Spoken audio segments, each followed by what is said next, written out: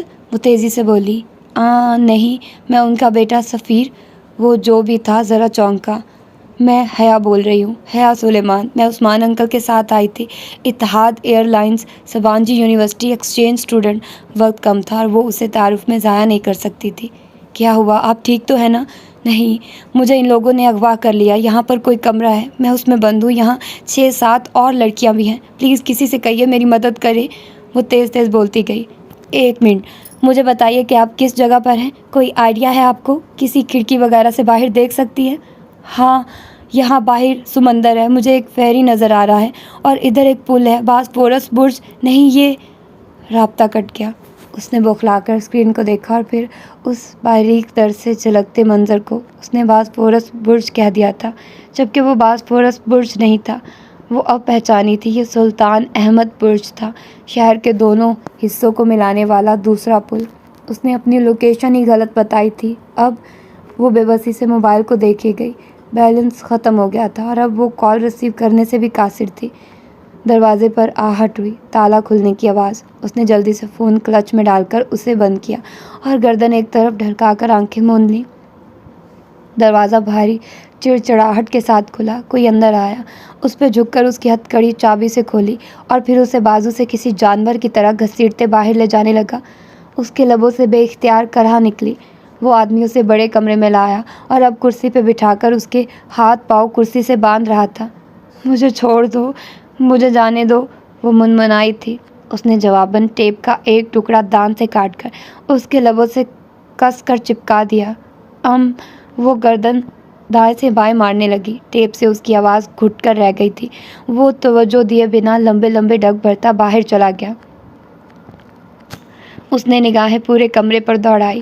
وہ بڑا سا کمرہ تھا، ایک طرف بڑا صوفہ رکھا تھا اور دوسری طرف آتش دان جس کے پاس وہ کرسی سے جکڑی بیٹھی تھی۔ آتش دان میں آگ بھڑک رہی تھی، ریگولیٹرز کی دائمی آگ، ساتھ ہی لوہے کی چند سلاخیں بڑی الاؤ میں دہک رہی تھی۔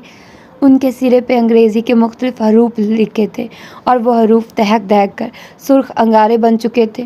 آتش دان کی ایک طرف ایک چھوٹی انگیٹھی رکھی تھی، اس میں جلتے انگاروں پہ ایک برتن میں شہد کی طرح کا گاڑھا سا مائع ابل رہا تھا۔ اس کی بو سارے کمرے میں پھیلی تھی، شہد سے زیادہ بھورا مائع، وہ شاید ویکس تھی۔ اس نے گردن گرا دی، اس کی ہمت ختم ہوتی جا رہی تھی۔ وہ اب بہت دیر سے اس کمرے میں تنہا پڑی تھی اور یہاں سے نکلنے کا کوئی راستہ نہیں تھا۔ اسے لگ رہا تھا اس نے وہ کال ضائع کر دی، پتہ نہیں وہ کون تھا اور اسے اس کی سمجھ بات آئی بھی تھی یا نہیں، اور وہ کچھ کرے گا بھی یا نہیں۔ اگر وہ گھر فون کر لیتی تو شاید، مگر نہیں، گھر فون کرنے کی صورت میں بات پھیل جاتی اور اس سے تو بہتر تھا کہ وہ یہیں پڑی رہتی۔ لیکن بات تو اب بھی پھیل جائے گی، اور جو ذلت، جو بدنامی اس کا انتظار کر رہی تھی، اس کے سامنے وہ بھولی بصری سی ویڈیو آ گئی۔ شریفوں کا مجرا، نہیں، پلیز اللہ تعالیٰ میری مدد کریے۔ وہ بھیگی آنکھوں کے ساتھ دعا مانگنے لگی۔ اس کی دعا پہلے قبول نہیں ہوئی تھی، شاید اب ہو جائے، شاید اب اس کی مدد کر دی جائے۔ آتش دان کے قریب ہونے کے باعث تپش اس تک پہنچ رہی تھی اور اس مسلسل حدت سے اس کے پاؤں دہکنے لگے تھے۔ وہ ذرا الاؤ کو دیکھ رہی تھی جس کی سرخ لپیٹیں اٹھ اٹھ کر ہوا میں گم ہو رہی تھی۔ گرمی بڑھتی جا رہی تھی، اس کا سارا وجود گویا آگ میں دہک رہا تھا۔ لمبے بال کمر اور کندھوں پر بکھرے تھے، وہ ان کو سمیٹنے پر بھی قادر نہیں تھی۔ اس نے پورا زور لگا کر کرسی کو پیچھے دھکیلنا چاہا مگر وہ نہیں ہلی۔ پسینے کی چند بوندیں اس کی گردن اور پیشانی پہ چمک رہی تھی۔ دفتن دروازہ کھلا، اس نے گردن موڑ کر دیکھا۔ وہ ایک پستہ قد چینی نقوش کا حامل شخص تھا۔ اس کے ہاتھ میں ایک چھوٹا بیگ تھا جسے اس نے کمرے میں داخل ہوتے ہی میز پہ رکھا، پھر اس کی طرف آیا اور ایک ہاتھ سے کرسی کا رخ اپنی جانب موڑا اور ہاتھ سے ڈکٹ ٹیپ کا کنارہ پکڑ کر کھینچ کر اتارا۔ آہا، نتاشا! وہ قریب سے دیکھنے پہ کوئی روسی لگتا تھا۔ میں نتاشا نہیں ہوں، پلیز مجھے جانے دو۔ ایک امید سی بندھی کہ وہ اسے کسی اور کے دھوکے میں پکڑ لائے تھے۔ Now you are Natasha. English. All right. وہ اس بات میں سر ہلا کر مسکراتا ہوا انگیٹھی کی طرف بڑھ گیا۔ پلیز مجھے جانے دو، وہ اس کی پشت کو دیکھتے ہوئے منت بھرے لہجے میں بولی۔ وہ آگ کے سامنے کھڑا تھا، تپش کا رستہ رک گیا، ذرا سا سکون ملا۔ پور country, tourist girl, poor people. وہ نفی میں سر ہلا کر ایک سلاخ اٹھائے اسے الٹ پلٹ کر دیکھ رہا تھا۔ میرا باپ امیر آدمی ہے، وہ تمہیں تاوان کی رقم دے دے گا۔ So Natasha, you don't want English name? وہ ٹوٹی پھوٹی انگریزی میں کہتا، اس کی طرف پلٹا۔ وہ جواب دیے بنا یکٹک اس سلاخ کو دیکھے گئی جس پر لکھا ایم دہک رہا تھا، یا شاید وہ ڈبلیو تھا۔ وہ سلاخ کیوں دہکا رہا تھا؟ کس لیے؟ ایک خوف سا اس کے اندر سر اٹھانے لگا۔ اسے بے اختیار اس کمرے میں بے سود بڑی لڑکی کا بازو یاد آیا۔ وہ ٹیٹو نہیں تھا، وہ لمحے بھر میں جان گئی تھی۔ "You want English name?" وہ اس کے بالکل سامنے آ کھڑا ہوا تھا۔ "نو نو"، وہ بے یقینی سے نفی میں سر ہلاتی بڑبڑائی۔ "Now this is your name", وہ سلاخ کا دہکتا لوہا اس کے قریب لایا۔ "نہیں نہیں"، وہ گردن دائیں بائیں ہلاتی زور سے چلانے لگی۔ وہ اسے اس گرم لوہے سے داغنے لگا تھا۔ اس کا چہرہ خوف و دہشت سے سفید پڑ گیا تھا۔ "یور نیم"، اس نے جتا کر کہتے سلاخ حیا کے بازو کے قریب کی، جہاں فراق کی چھوٹی آستین ختم ہوتی تھی، کندھے سے ذرا نیچے۔ وہاں وہ سلاخ قریب لے گیا۔ اسے دہکتے انگارے کی حدت محسوس ہوئی۔ وہ تڑپ کر ادھر ادھر سر مارنے لگی۔ "نہیں، پلیز نہیں"، اس لمحے اس نے دل سے دعا کی تھی کہ کوئی آ جائے اور اس پستہ قد روسی سے اسے نجات دلا دے۔ کوئی تو آ جائے، چاہے وہ عبدالرحمن پاشا ہی کیوں نہ ہو، کوئی تو۔ روسی نے دہکتا ہوا لوہا اس کے بازو کے اوپری حصے پر رکھ کر دبایا۔ وہ بری طرح سے بلبلا اٹھی۔ اس کے حلق سے ایک دل خراش چیخ نکلی تھی، مگر وہ اسی طرح زور دے کر سلاخ دبائے کھڑا تھا۔ اندر سے ماس جلنے لگا۔ وہ روح میں اتر جانے والی، زخمی کر دینے والی بدترین جلن تھی۔ وہ چیخ رہی تھی، وہ رو رہی تھی۔ چند لمحے بعد اس نے سلاخ اٹھا لی۔ وہ مکمل طور پر جل گئی تھی۔ روسی دوبارہ پلٹا اور سلاخ رکھ دی۔ اس کے دائیں بازو کے اوپری حصے پہ سیاہ جلا ہوا حرف لکھا تھا۔ روسی واپس اس کے پاس آ کھڑا ہوا۔ حیا نے محترم سرخ نگاہیں اٹھا کر اسے دیکھا اور دہل کر رہ گئی۔ اس کے ہاتھ میں دوسری سلاخ تھی، جس پر HO لکھا تھا اور اوپر تلے لکھے دونوں حرف انگارہ بن چکے تھے۔ "نہیں، تمہیں اللہ کا واسطہ نہیں"، وہ وحشت سے تڑپتی خود کو پیچھے دھکیلنے لگی، مگر رسیوں نے اسے مضبوطی سے جکڑ رکھا تھا کہ وہ ہل بھی نہ پائی۔ "نہیں"، وہ خوف سے چلا رہی تھی۔ وہ مسکراتے ہوئے آگے بڑھا۔ سیاہ داغے گئے حرف تلے سلاخ گاڑ دی۔ کھولتا ہوا گرم درد، دہکتے انگارے، آگ اس کی تکلیف آخری حد کو چھونے لگی۔ وہ درد سے گھٹی گھٹی سی چیخ رہی تھی۔ اسے لگا وہ اس تکلیف سے مرنے والی ہے۔ وہ جسم کے اندر تک گھس کر جلا دینے والا درد تھا۔ چند لمحوں بعد اس نے سلاخ ہٹائی تو حیا کی گردن بے دم سی ہو کر ایک جانب ڈھلک گئی۔ اس کا تنفس آہستہ آہستہ چل رہا تھا۔ تکلیف سے وہ ہوش کھونے والی تھی۔ اس کا چہرہ آنسوؤں سے بھیگا ہوا تھا، مگر مزید رونے کی سکت وہ خود میں نہیں پاتی تھی۔ روسی اب تیسری سلاخ اٹھا رہا تھا۔ اس پر RE لکھا تھا۔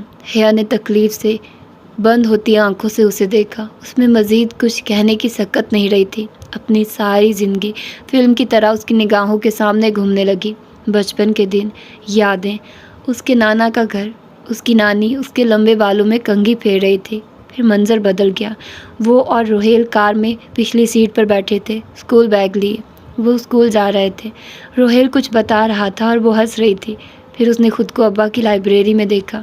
وہ ان کی ایک موٹی سی کتاب کھول رہی تھی جس میں سوکھا پھول رکھا تھا۔ وہ اس نے خود ہی وہاں رکھا تھا۔ اب وہ تایا فرقان کو اپنے عید کے کپڑے ہینگر سے اٹھائے دکھا رہی تھی اور وہ اس کا جوش و خروش اور خوشی دیکھ کر مسکرا رہے تھے۔ روہیل اس کے ساتھ لان میں بھاگ رہا تھا۔ ان کے آگے 2 خرگوش دوڑ رہے تھے۔ وہ دوڑ دوڑ کر تھک گئی تھی۔ اس کے لمبے بال کمر پر بکھرے تھے۔ خرگوش گھاس پر دور بھاگتے جا رہے تھے۔ سفید نرم نرم سے خرگوش۔ روسی نے گرم سلاخ اس کے بازو سے مس کی۔ ایک خولن سی اس کے اندر اترتی گئی۔ اگلے ہی پل اس نے کرنٹ کھا کر سلاخ ہٹائی۔ کہیں فون کی گھنٹی بجی تھی۔ خرگوش غائب ہو گئے۔ درد ہر شے پہ غالب ہو گیا۔ وہ پہلی 2 دفعہ سے کہیں گنا زیادہ شدید درد تھا، کیونکہ سلاخ جلدی ہٹانے کی وجہ سے جلد پوری نہیں جلی تھی اور حسیات باقی تھی۔ اسے لگتا تھا اس کی ہمت ختم ہو گئی ہے، مگر وہ پھر سے رو رہی تھی۔ "فون، یور فون"، آواز کے تعاقب میں وہ آگے بڑھا اور اس کی فراق کی بیلٹ سے لگا پرس نوچا۔ سیفٹی پن ٹوٹ گئی، کپڑا پھٹ گیا۔ اس نے تیزی سے پرس کھولا اور فون نکالا۔ وہ زور زور سے بج رہا تھا۔ شدید تکلیف میں بھی جو پہلی بات اس کے ذہن میں آئی تھی وہ یہی تھی کہ اس کا فون رومنگ پہ تھا اور بیلنس ختم۔ پھر فون کیسے بجا؟